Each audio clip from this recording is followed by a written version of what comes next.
Welcome back to the Basic Aquarium. Let's get started building a beautiful display like this one.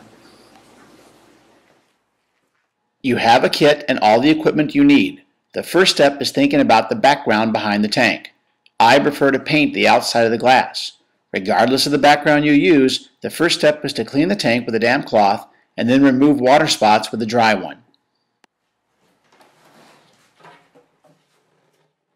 I am going to demonstrate how to paint the back of an aquarium. Start by laying the tank face down on a surface that has a soft cloth to protect the glass from being scratched. The next step is to place some masking tape on the edges to prevent paint from dripping down the sides of the aquarium. I like black backgrounds because they do not distract from the decorations or the fish in the tank.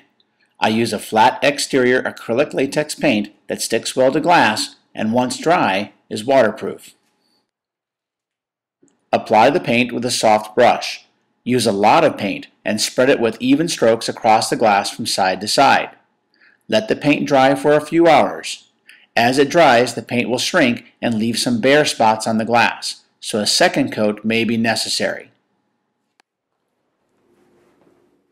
Once the paint is dry, the tank is ready to assemble into an aquarium.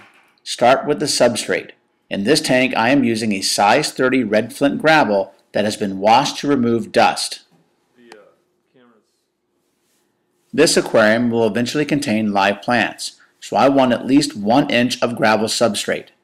After placing it in the tank, I roughly smooth it out and then test its depth with my finger. I like to use a plastic spatula to smooth the surface of the gravel and make the depth of the substrate slightly deeper in the back than it is in the front.